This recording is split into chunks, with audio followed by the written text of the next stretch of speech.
ఎందుకు టెన్షన్ పడతావు? నేను ఉన్నా కదా, నాకు ప్రార్థన చేయి, నా మీద ఆనుకో, ముందు ఆ మానసిక ఒత్తిడిని పక్కన పెట్టు, కాస్త అంత తిను, ప్రశాంతంగా నిద్రపో. అట్లా కాకుండా నువ్వు బుర్ర బద్దలయ్యేటట్టు ఆలోచించి నువ్వేం చేస్తావు? నువ్వేం చేయలేవు కదా. వదిలే. రోగం వచ్చింది, అమ్మో నాకు ఇదంట, వదిన నీకు తెలుసా, నాకు ఈ రిపోర్ట్ వచ్చింది, నాకు ఇదంట చెప్పు, ఊరు మొత్తం చెప్పి సావు. ఎందుకంటే నువ్వు ఎంతమందికి అయితే చెబుతావు వాళ్ళందరూ కుక్కల్ని పిలుస్తారు. అంటే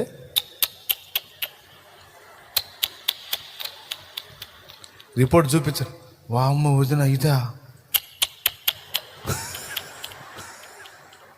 అప్పుడు నీకేమైంది? ఇంకా ఆ మనిషికి నువ్వు కనపడ్డప్పుడల్లా జాలీగా చూస్తుంటుంది పాపం. ఇంక పోయిద్దేమో జాలీగా చూస్తుంటే ఆ జాలి చూపులకి 6 నెలలకు పోయావు, నువ్వు 2 నెలలుగా చేస్తావు.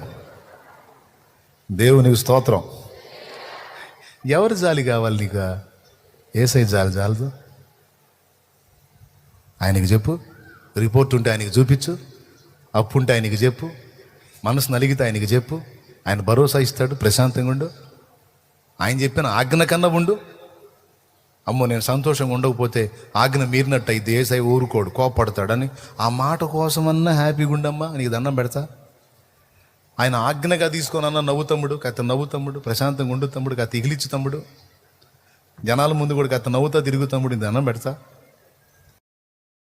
Download ShareChat.